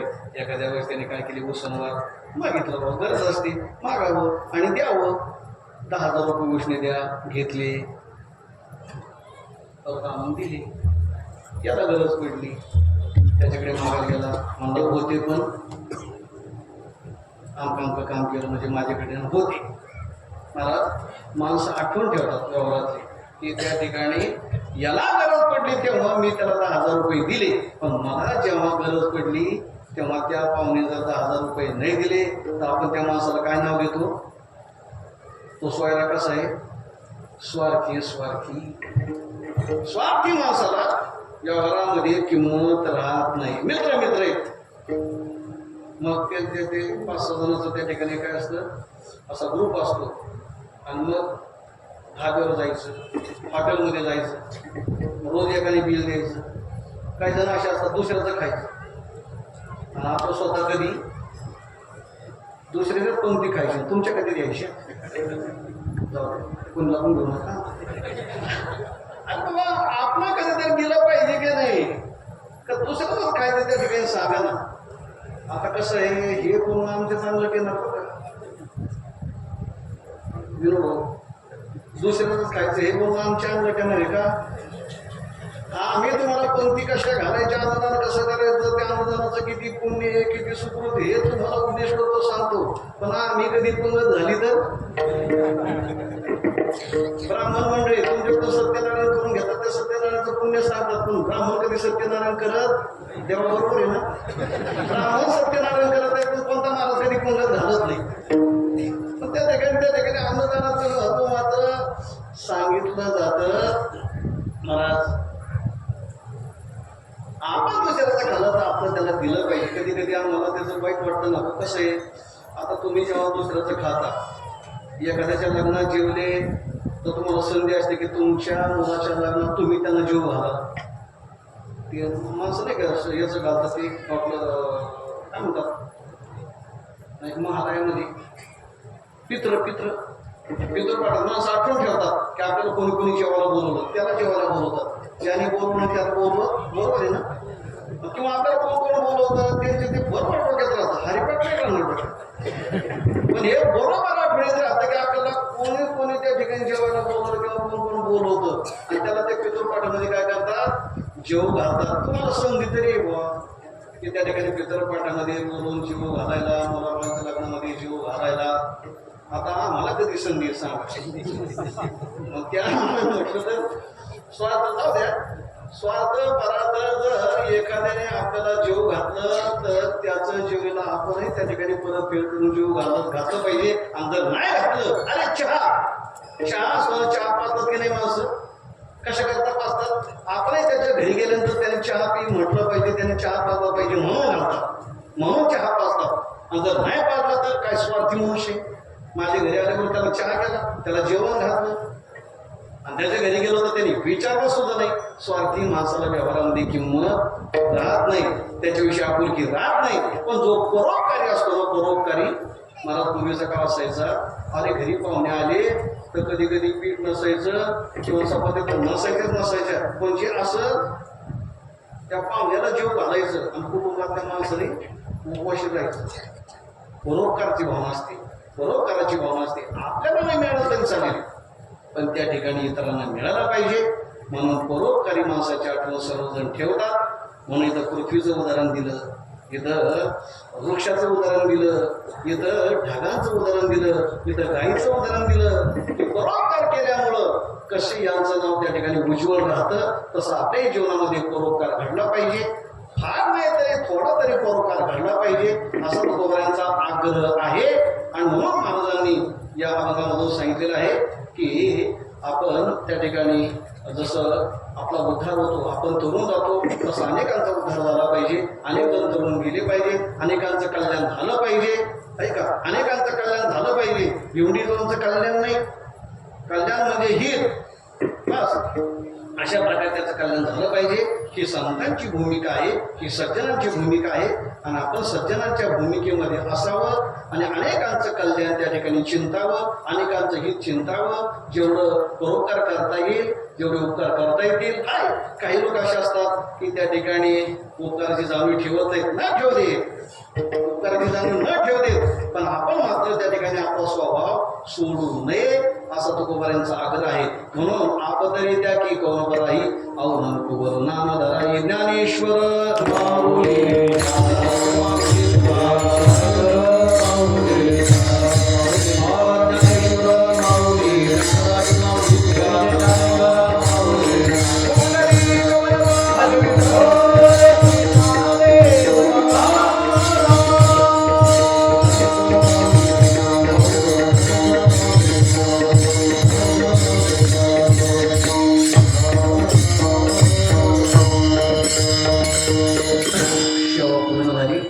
सर्व बोलण्याचा सार आपल्या जीवनामध्ये जेवढं आपल्याला इतरांना मदत करता येईल तेवढी करावी. आपलं राखून करावी, आपला स्वार्थ राखून करावी. जेवढं आपण धन कमवतो तेवढं सर्वच आपल्या पोटाकरता नसतं, आपल्या कुटुंबाकरता नसतं. त्याच्यामध्ये अनेकांचा वाटा असतो. धर्माचा वाटा आहे, अंध अपंग दीन दलित गोर गरीब सर्वांचा वाटा असतो. ऐका, पशु पक्षी. म्हणून आपल्याकडे धन मिळालं ना, आपल्याकडे रुपये मिळाला ना, ऐका, बाराण्याचा भोग आपण घ्या आणि 25% त्या ठिकाणी हिस्सा भाग आहे ना, या सर्वांना आपण वितरित केला पाहिजे, वाटून दिला पाहिजे. ही परोपकाराची भूमिका आहे आणि ती आपल्याकडे असली पाहिजे. हे संतांनी त्या ठिकाणी आपल्याला शिकवलेलं आहे. म्हणून खरं तर हा अभंग चिंतनामध्ये आला. काही काही अभंग त्याचं चिंतन करायचं थोडंसं आमच्याही कॅपॅसिटीच्या पलीकडचंच, पण आपण प्रयत्न करायचा. जगद्गुरु तुकोबांची शरणगती करायची, मानधना करुणा भागाची प्रार्थना करायची की मला तुमच्याच कृपेने तुमच्या शब्दावर विवेचन करण्याचं त्या ठिकाणी आम्हाला काय करा, ज्ञान द्या. जेवढं त्या ठिकाणी दिलं त्या पद्धतीने आपण त्याचं विवेचन करण्याचा प्रयत्न त्या ठिकाणी केला. जसं व्यवहारामध्ये आपण एखादा प्रकल्प उभारायला घेतो, एखादा म्हणतो अरे एवढं मोठं घर बांधायला घेतलं, हा प्रकल्प त्या ठिकाणी उभारतो, तुला शक्य आहे का? तो म्हणतो पाहू, अनेकांची मदत घेऊ. आपला जरी शक्य नसलं तर अनेकांची मदत घेऊन तो प्रकल्प त्या ठिकाणी आपण उभारू. तसा अभंगावर चिंतन करणं हा कीर्तनाचा प्रकल्पच असतो. मग त्याच्याकरता मृदंगवादक असतात, त्याच्याकरता गायनाचार्य असतात, भजनी मंडळी असतात, आपण श्रोते मंडळी असतात. अशा सर्वांच्या सहकार्याने त्या अभंगावर चिंतन करणं त्या ठिकाणी शक्य होतं. त्याचा संतांचे शब्द त्याच्यावर त्या ठिकाणी थोडासा विचार मांडणं कधी कधी गडबड होते. चला भावनेने आपण त्या ठिकाणी विवेचन करावं. या ठिकाणी थांबतो. 2-3 मिनिटांमध्ये एक निवेदन आहे की आपल्या समोर ते आलेलं असतं, आपल्याला त्याची माहिती आहे. गेले 3 वर्षापासून आता हे 4थं वर्ष आहे. 37 एकादशी झाल्यात. पैठणला आपण परिसरातील 2-3 गावं जातो. कसे जातात तर गंगा मातेची स्वच्छता ही तरी का पद्धत पडली, का रूढ झाली. पाठीमागं एकनाथ महाराजांच्या जलसमाधीचं 425वं वर्ष, एकनाथी भागवताचं 450वं वर्ष आणि पैठणला बैठक झाल्याच्या नंतर योगीराज महाराज म्हटले की यांची कीर्तन सेवा होती. मोठा उत्सव केला होता. महाराजांनी सांगितलं की राव महाराज शेवगावला एखादा सप्ताह करा मोठा. सप्ताह करण्यापेक्षा पैठणचं जे वाळवंट आहे त्या वाळवंटामध्ये पंढरपूरच्या फळाच्या पद्धतीने कीर्तन सेवा व्हावी असं अनेक दिवस मनामध्ये होतं. अनेक दिवसापासून आमचं बालपण खडकऱ्यांच्या मध्ये गेलं. आम्ही बालपणापासून बंडातात्या उखळीकर महाराज या मंडळीच्या सहवासामध्ये आम्हाला आग्रह करून तात्यांनी ज्ञानोबांच्या सोहळ्यामध्ये कीर्तन करता त्या ठिकाणी नेलं. मग तो जागर, तिथं तो कीर्तनाचा थाट, आकाशमंडप पृथ्वीआसन, जुन्या काळातली कीर्तनं, भक्तिवरीची कीर्तनं, विनालाईटची कीर्तनं, विनामाईची कीर्तनं, एक प्रासादिकपणा त्याच्यामध्ये आणि त्या पद्धतीची कीर्तन व्हावं. मी वंशजाचे अनेक वेळा कानाला घातलं. वय नाही करत करत करत मला आता चतुशतकी वर्ष आलंय. संधी मिळाली. मग चैत्र शुद्ध एकादशीपासून सुरुवात केली. 3 वर्ष होऊन गेली. जेव्हा कीर्तन करण्याकरता तिथं गेलो, नाथमानाच्या मंदिराच्या पाठीमागे इकून गटार. अरे म्हणजे इथं कीर्तन करायचं डोके दुखतील ना. एवढी ती घाण, एवढी अस्वच्छता, सर्व पैठणची घाण तिथे येते. मग चला म्हटलं जरा पलीकडे बघू. पाहत तिथं दशके होतात ना ते विधी हॉलच्या समोर. आलो तर जरा जागा साफ दिसली, पण एवढी घाण, एवढे कागदन ते प्लास्टिकन ते. अरे म्हणजे कीर्तनापुरतं तरी आपण त्या ठिकाणी पटांगण साफ करू. देव टाके करायचं नंबर होता करता अर्ध्याच्या पेक्षा अधिक वाळवंट साफ झालं. आता तरुण मुलं मनावर घेतले काय होत नाही. मला इथली बातमी ऐकली, आता जेवायला वाटलं तर तरुण मुलं बाबा 10 मिनिटांमध्ये एवढ्या लोकांना काढून मोकळे होतात. तरुण आहेत. बराबर ते वाळवंट स्वच्छ झालं. पहिल्याच एकादशीला एवढी मोठमोठे अशी 100-125 ढीग झाली. ती पेटून दिली. पुढची एकादशी वरुडकरांची पुन्हा अर्ध राहिलेलं वाळवंट स्वच्छ केलं. त्याच्या पुढे नंबर आला चैत्र वैशाख ज्येष्ठ बेलगावकरांनी घेतली. मला आता पाण्यातली घाण काढतो की हे लोक अज्ञानाने काय करतात, आपल्या घरातल्या आजारी माणसाच्या आजारपणामध्ये वापरलेले कपडे ते मृत पावल्यानंतर त्याचं गठोडं बांधतात आणि पुढे नेऊन टाकतात. हे माता भगिनी तुमच्याकडे येत आहे बरं का. इथे सगळे माणसं मेल्यानंतर त्यांचं त्या ठिकाणी दहन केलं जातं आणि ती राख आणि ते गाठोडं कपड्यांचं कुठे नेऊन टाकायचं, गंगेत. आम्ही एक दोन महिन्यांनी विचारलं हे काय चाललंय, ते म्हणजे आमच्या म्हाताऱ्याचे कपडे मुली जखम टाकायचे, त्यांना म्हणजे मुक्ती. म्हणजे अशी गंगेची घाण करून मुक्ती मिळत असते का, अस्वच्छता करून मुक्ती मिळत असते का, की आपलं योग्य नाही. पाण्यात वाहतं नाही, पूर्वी वाहत्या पाण्यामध्ये तर सांगायचे की वाहत्या पाण्यामध्ये टाका, पण आता पाणी वाहतच नाही, पाणी अडलेलं आहे आणि अडल्याशिवाय पर्याय नाही. आज पाणी जर त्या ठिकाणी अडलं नसतं, धरण नसतं तर कदाचित आपल्याला हे दिवस दिसले नसते, तर बुडून गेलो असतो. असं आहे. म्हणून पाणी अडलं पाहिजे, पण ते पाणी दूषित नाही झालं पाहिजे, जबाबदारी आपली आहे. पण अनेक जण त्या ठिकाणी फोटो घेऊन टाकतात, नारळ लिंब काय काय असेल ते सगळा बसला गोदावरीमध्ये, गणपती गोदावरीमध्ये, तिनं तरी काय काय सहन करावं. ते पाणी दूषित होतं. वारकरी मंडळी श्रद्धेने त्या ठिकाणी आंघोळ करतात, तीर्थ घेतात. अरे पूर्वी जात होतो आपण तर तीर्थ घेण्याकरता सुद्धा जायला रस्ता नसायचा, असे डुकरं त्या ठिकाणी फिरत असायचे. मला स्वतःला त्या ठिकाणी तीर्थ घ्यायला कधी कधी असं बरोबर आहे, ते काळा झरपाने काय तीर्थ घ्यावं सांगा. आणि मग प्रत्येक मग त्या ज्येष्ठ एकादशी पासून असं सुरुवात केली की ती आणि जी घाण काढायची. दर सुसरेकर मंडळी पहिल्या वर्षी जे जे आले ते आठवत असेल, त्या ठिकाणी चेअरमन आहेत, आणखीन कोण कोण असतील तर पहा. ती श्रावण महिन्यामध्ये ते घाण स्वच्छ नाही झाले, ती एवढी जी त्याने जेसीबी आणून पण म्हणजे हे एवढं स्वच्छ करायचं म्हणजे करायचंच. आणि त्याच्यानंतर आता प्रत्येक महिन्याला 5, 6, 7, 3 ट्रॉल्या जशी जशी संख्या असेल तशी आतापर्यंत त्या गंगेतून 170 ट्रॉल्या, त्याहीपेक्षा अधिक कमी अधिक असतील, त्या दरम्यान त्या ठिकाणी एवढी घाण काढायची, त्या ट्रॉलीत भरायची, डम्पिंगची ट्रॉली त्या पैठणच्या बाहेर नेऊन टाकायच्या. म्हणून आज आपण पैठणला जा आणि पूर्वीचे फोटो आहेत आणि आताचं दृश्य तुम्हाला दिसेल की आता अगदी गंगेचा घाट स्वच्छ राहतो. एकही डुकर कधी येत नाही बरं का, एकही डुकर येत नाही, म्हणजे कुत्रे वगैरे फिरत नाहीत, तेवढा घाट स्वच्छ राहतो. त्याच्याकरता कारण आहे की आपल्या परिसरातील लोक, पूर्वी एक एक गाव असायचं, पण जेव्हा कीर्तनामध्ये सांगतो अनेक तरुण बांधव मला एका एकादशीला आम्हालाही बोलवा, एका एकादशीला आम्हालाही बोलवा, आणि उच्च गुरु हे सर्व त्या ठिकाणी जातात आणि त्या ठिकाणी ती गंगेची स्वच्छता करतात. माझी या निमित्ताने आव्हानेकर मंडळींना विनंती असणार आहे की एका एकादशीला आपणही त्या ठिकाणी यावं. माझ्या घरचं काम नाही आहे, पैठणकरांच्या कोणाच्या घरचं काम नाही आहे. गंगेला आपण माता म्हणतो ना, आई म्हणतो ना, जशी आपल्या आईविषयी आपली आपुलकी तीर्थक्षेत्राविषयी नुसतं रोज आपण म्हणतो तीर्थप्रती भाव धैर्य करू ना, आणि मग कधी आपण करुणा धरणार आहे. म्हणून विनंती असणार आहे की इथं सर्व गावं जे जातात आता उद्याच्या एकादशीला वरून आणि बाकीचे जवळजवळ 5 गाव, आता 5 गाव व्हायला लागलेत पाहू देत. म्हणून आता जास्त घाण राहत नाही, आता गावं वाढली. पूर्वी 3-3, 4-4 तास ती स्वच्छता करून हुडकत नसायचं. अशा पद्धतीने होत आलंय. आणि त्याच्यानंतर प्रकरी पद्धतीने 7 ते 9 कीर्तन होतं. त्यानंतर ज्यांची वारी असते त्यांच्या वतीने फराळ प्रसाद, रात्री 10 ते 12 भजन, नियमाचं भजन, पुन्हा तिथं वाळवंटामध्ये झोपून पहाटे कापडा करून अशा पद्धतीने 37 एकादशा चढत्या वाढत्या क्रमाने झाल्या.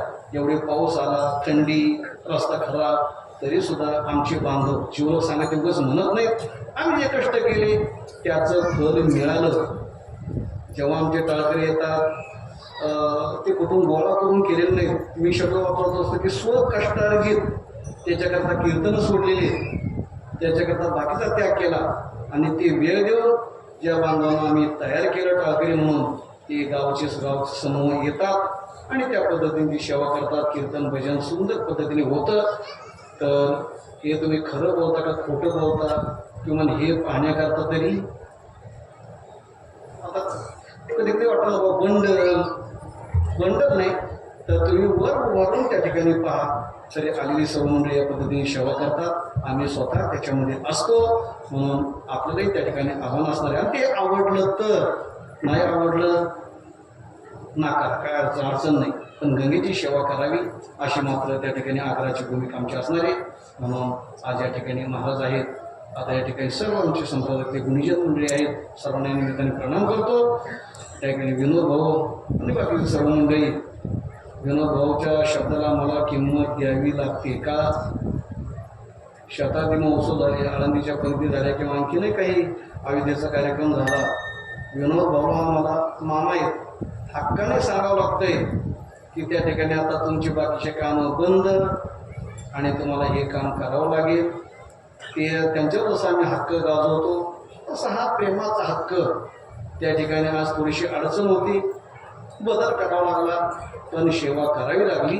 आणि म्हणून आपण सर्वच मंडळी सुजान आहात. चांगल्या पद्धतीचं त्या ठिकाणी इथं परमार्थाचा नंदादीप चालू आहे.